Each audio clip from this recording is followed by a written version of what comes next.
परम स्नेही मित्रों, छंद के इस चरण में हम पढ़ेंगे वर्णिक छंद क्या होता है और मात्रिक छंद क्या होता है। पिछले वीडियो में केवल नाम मात्र आपने पढ़ा था। वर्णिक छंद को वृत्त कहते हैं, मात्रिक छंद को जाति कहते हैं। आज उसके आगे जानते हैं कि वर्णिक छंद किस प्रकार से आप जानेंगे और मात्रिक को किस प्रकार जानेंगे। तो देखिए, वर्णिक छंद की मुख्य विशेषताओं को कैसे समझेंगे, मैंने यहाँ पर लिखी हैं। देखिए पॉइंट 1 पर देखिए, जिस पद्य की रचना अक्षरों के हिसाब से होती है उसे वृत्त कहते हैं। ठीक है, जिस पद्य की रचना अक्षरों के हिसाब से होती है उसे वृत्त कहते हैं। फिर अब अक्षरों की गणना पिछले वीडियो मैंने आपको बताया था, अभी बताएंगे भी कि वर्णिक छंद में अक्षर कैसे गिनेंगे। दूसरा पॉइंट, वर्णिक छंद के जो गण होते हैं 3-3 अक्षर के होते हैं। तो आज की जो मुख्य विषय वस्तु है वह गण, समझेंगे कि गण किसे कहते हैं। और जो वर्णिक छंद होता है उसमें 3-3 अक्षर का एक गण होता है। और कुल गण कितने होते हैं? 8 गण होते हैं। तो आज गण के विषय में सबसे पहले समझ लेते हैं कि देखिए, आदि मध्य अवसानेषु भज सहायान्ति गौरवम् यरता लाघवम् यान्ति मनोतु गुरु लाघवम्। इस छंद के अनुसार बताते हैं गण 8 प्रकार के कैसे हैं। आदि, मध्य और अवसान, प्रारंभ में, बीच में और अंत में। भजसहा यान्ति गौरवम, भजसा से तात्पर्य है भा, ज और सा। भा से तात्पर्य है भगण, जा से तात्पर्य है जगण और सा से तात्पर्य है सगण। तो जो भजसा है अर्थात भगण, जगण और सगण है उसमें गुरु होगा। कहाँ पर होगा? भगण में होगा आदि में, जगण में होगा मध्य में और सगण में होगा अंत में। कौन? गुरु। देखिए 3-3 अक्षरों का एक गण होता है, ऐसे समझिए। तो 3 अक्षर का जो एक गण है, भगण में गुरु कहाँ पर होगा? आदि में, आदि में आ गया। जगण में गुरु कहाँ पर होगा? मध्य में, तो मध्य में आ गया। सगण में गुरु कहाँ पर होगा? अंत में। तो आप ऐसे समझ सकते हैं, देखिए आदि में, मध्य में, अंत में गुरु हो गया। ठीक है, आदि, मध्य और अंत में, अवसान में भगण, जगण और सगण। क्लियर हो गया? ठीक। तो अब आप समझ सकते हैं कि गुरु यहाँ पर होगा, शेष जगह पर आप लघु लगा लीजिए, बस शेष जगह पर लघु लग जाएगा। ऐसे चिन्ह समझ लीजिए। फिर दूसरी बात क्या कह रहे हैं तृतीय चरण में? यरता लाघवम् यान्ति। यरता, यरता का मतलब क्या हो गया? यगण, रगण और तगण।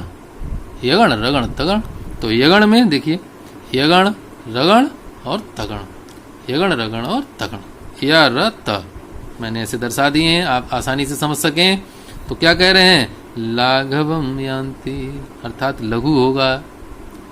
आदि में, मध्य में और अंत में लघु होगा। शर्तें ऊपर वाली ही हैं, बस चिन्ह लघु हो जाएगा। ठीक, देखिए यगण में प्रारंभ में हो गया लघु, रगण में मध्य में हो गया और जो तगण है उसमें अंत में हो गया। तो देखिए ये जो है आपका आदि, मध्य और अंत में लघु चिन्ह आ गया। और यहाँ पर क्या था? ये गुरु चिन्ह था। ठीक है, अब आगे देखते हैं क्या कह रहे हैं। मनो तु गुरु लाघवम। मनो अर्थात मगण और नगण, मगण और नगण। तो मगण में गुरु, ऐसे पढ़िए, मगण में गुरु होंगे और नगण में लघु होंगे। ऐसे देख लीजिए, मगण और नगण। तो मगण और नगण, तो मगण में सभी क्या हो गए? सभी गुरु हो गए और नगण में सभी लघु हो गए। तो यही कह रहा था, मनो तो गुरु लाघवम। मगण में गुरु और नगण में सभी लघु चिन्ह होते हैं। तो इस प्रकार आपने इस छंद के अनुसार जान लिया। सभी गण, 8 गण आपके आ गए हैं। भगण, जगण, सगण, यगण, रगण, तगण, मगण और नगण। ये आपने इस छंद के अनुसार 8 गणों को जाना। अब आपको उस परंपरा के अनुसार बताते हैं जो बहुत अधिक प्रचलित है, जो आपने पहले भी पढ़ा होगा, कि उस सूत्र के आधार पर इन्हीं 8 गणों को कैसे बनाते हैं। देखिए क्या है, 8 गणों के नाम आपको याद रखने हैं तो भी ये सूत्र काम आएगा। क्या कहना है, यमाता राज भानस लगाहा। तो यमाता राज भानस लगाहा, यगण यहाँ पर मैंने इस क्रम से लिखा है जिससे आप सरलता से समझ सकें। तो जरा हाँ ऐसे देखिए, या से यगण हो जाएगा एक गण, मा से मगण हो जाएगा दूसरा गण, ता से तगण हो जाएगा तीसरा गण, रा से रगण हो जाएगा चौथा गण, जा से जगण हो जाएगा पांचवा, भा से भगण हो जाएगा छठा, ना से नगण हो जाएगा सातवां, सा से सगण हो जाएगा आठवां। तो अब इसी सूत्र से आपको इनकी मात्राएं भी पता चल जाएंगी। तो वो कैसे आप लिख लीजिए, पहले ऐसे लिख लीजिए, यगण आपको अगर बनाना है तो या के आगे के दोनों अक्षर आप ले लीजिए, य म ता। तो यहाँ ले लीजिए य म ता, ले लिया। अभी आप गण बना लीजिए, यहाँ से लेके यहाँ तक या माता। तो हमने लिख लिया यहाँ पर या माता, ठीक। अब मगण अगर बनाएंगे तो माँ से लेकर के आगे के दो लेंगे, तो आगे के दो क्या लेंगे, मातारा, मातारा तक जाएंगे। तो देखिए मातारा दूसरा गण हो गया, ठीक है। इसी प्रकार अब तीसरा गण जब बनाएंगे तो ता से लेंगे, तारा ज, तो ता से लेंगे जा तक जाएंगे, तो क्या बन जाएगा, ताराज। तो यहाँ पे देखिए ताराज तीसरा गण बन गया। इसी प्रकार जब रगड़ बनाएंगे तो रगड़ में रा से लेकर के आगे के दो, तो रा से लेकर के राजभा, राजभा, तो राजभा ले लिया देखिए। इसी प्रकार जगण को लेंगे तो जा से लेकर दो अक्षर आगे तक लीजिए, जभान, तो यहाँ देखिए जभान आ गया, ठीक है। भगड़ बनाएंगे तो भानस, भगड़ बनाएंगे तो भानस, और नगड़ बनाएंगे तो नसल, देखिए नसल, और सगड़ बनाएंगे तो सलगा, देखिए सलगा। अब आपने इसी सूत्र को 8 जगह बांट लिया, सरल हो गया। अब मात्राएं लगाना बहुत सरल रहेगा, कैसे देखिए, या माता, तो या ह्रस्व अर्थात लघु है, तो माँ होता ये दीर्घ वर्ण है, यहाँ पर गुरु चिन्ह लगेगा। तो या में लघु हो गया, माँ और ता में गुरु गुरु हो गया। तो ये देखिए ऐसे भी कह सकते हैं, लघु गुरु और गुरु। तो यहाँ पर लिख लिया लघु गुरु और गुरु। इसी प्रकार देखिए मा ता रा, ये गुरु गुरु गुरु, दीर्घ वर्ण दीर्घ वर्ण दीर्घ वर्ण, तो दीर्घ वर्ण को दर्शाने के लिए कौन सी मात्रा है, गुरु है। तो गुरु गुरु गुरु, मातारा में अर्थात मगण में सभी मात्राएं गुरु होती हैं। अब तगड़ में जाएंगे तो गुरु गुरु लघु, गुरु गुरु लघु, ठीक। राजभा में जाएंगे अर्थात रगड़ में, तो रा दीर्घ वर्ण है, गुरु मात्रा हो गई, जा ह्रस्व वर्ण है, लघु मात्रा हो गई, और भा दीर्घ वर्ण है तो गुरु मात्रा हो गई। तो आप ध्यान रखेंगे, जब भी आपका ह्रस्व वर्ण होगा तब आपकी मात्रा होगी लघु, और जब आपका दीर्घ वर्ण होगा तो आपकी मात्रा होगी गुरु। तो ह्रस्व की मात्रा लघु और दीर्घ की मात्रा गुरु, बस इतना रखना है। जब दीर्घ वर्ण हो तो गुरु लगा दीजिए। तो जभान में अर्थात जगण में लघु गुरु लघु, भगण में भानस गुरु लघु लघु, नगण में नसल लघु लघु लघु, और सगण में लघु लघु और गुरु। तो इस प्रकार जब आप देखेंगे तो कोई भी आप उठा के देख लीजिए, भगण है, देखिए देखिए भगण है, गुरु लघु लघु, तो यहाँ पर आ जाइए भगण गुरु लघु लघु, बात वही है। दो तरीके से आपने इसको समझा है। देखिए यहाँ पर मगण है, मगण में तीनों अक्षर जो थे वो गुरु थे, देखिए मगण में गुरु, तो देखिए माँ तारा तीनों गुरु हैं। हाँ, इसी प्रकार नगण में तीनों लघु थे, यहाँ देखिए नसल अर्थात नगण तीनों लघु हैं। तो आपको समझने के लिए दो तरीके मैंने यहाँ पर दिए थे, ऐसा पुस्तकों में मिलते हैं। यमाता राजभानस लगा बहुत प्रचलित है, और यह कम प्रचलन में है, लेकिन बहुत ही अच्छा है। आप इसे समझ सकते हैं कि यहाँ पर किस टेक्निक से इन्होंने 8 गणों को बनाया है। तो बंधुओं, वर्णिक छंद में इन 8 प्रकार के गणों की आवश्यकता पड़ेगी। तो जब भी वर्णिक छंद पढ़ेंगे तो इस 8 प्रकार के गण वहां पर बनेंगे। जो मात्रिक छंद होते हैं, मात्रिक छंद में मात्राएं गिनी जाती हैं। तो मात्रिक छंद में जब मात्रा गिनेंगे तो आपको मैंने पहले ही बताया था कि जो ह्रस्व वर्ण होगी उसकी 1 मात्रा और जो दीर्घ वर्ण होगा उसकी 2 मात्रा, अर्थात जो लघु है वो 1 मात्रिक होगा और जो गुरु है वह 2 मात्रिक होगा। तो यहाँ पर समझ लेंगे।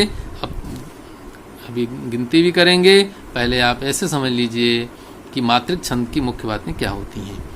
जिस पद्य की रचना मात्राओं के हिसाब से होती है, अर्थात इसमें मात्राओं के आधार पर चरण रखे जाएंगे।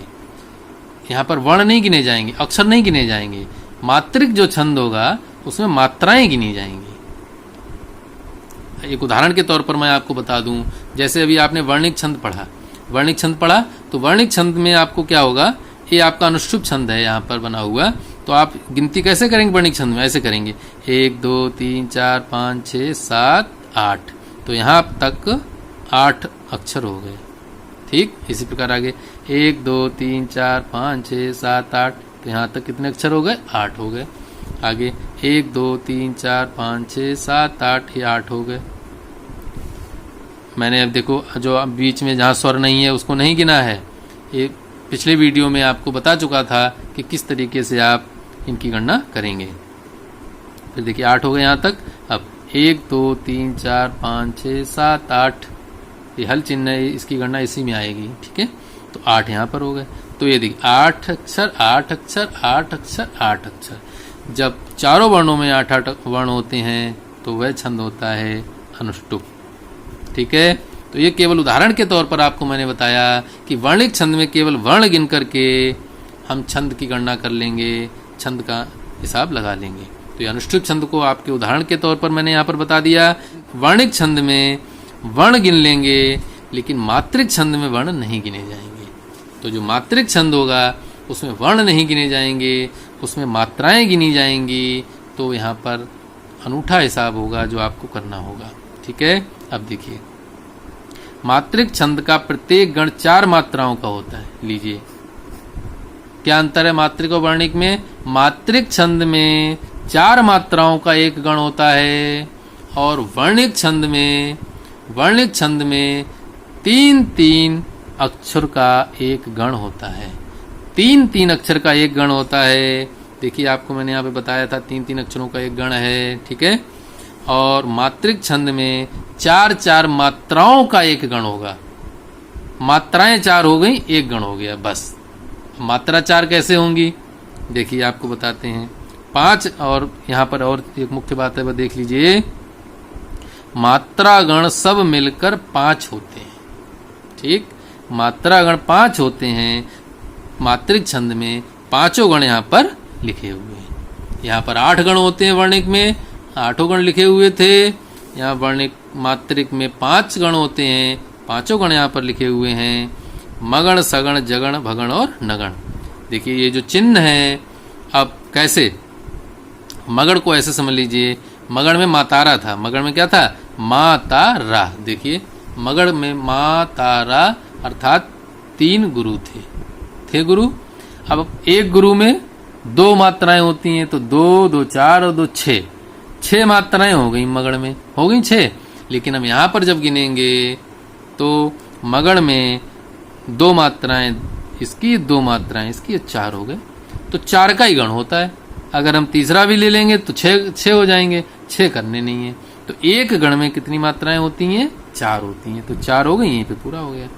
सगण में आप देख लीजिए, जो सगण था आपका सलगा अर्थात लघु लघु गुरु था ना, सलगा लघु लघु गुरु। तो यहाँ पर देखिए जब आप मात्राओं की गिनती करेंगे सगण में, तो 1 मात्रा, 2 मात्रा और इसकी हो गई 2। तो 1 2 और इसकी 2 मात्रा तो हो गई 4 हो गए, एक गण बन गया। ठीक, इसी प्रकार जगण में जब हम जाएंगे तो जो जगण है, तो जगण में आपने देखा था लघु गुरु लघु, ये तो 3 मात्राएं। तो देखिए जगण में लघु गुरु लघु।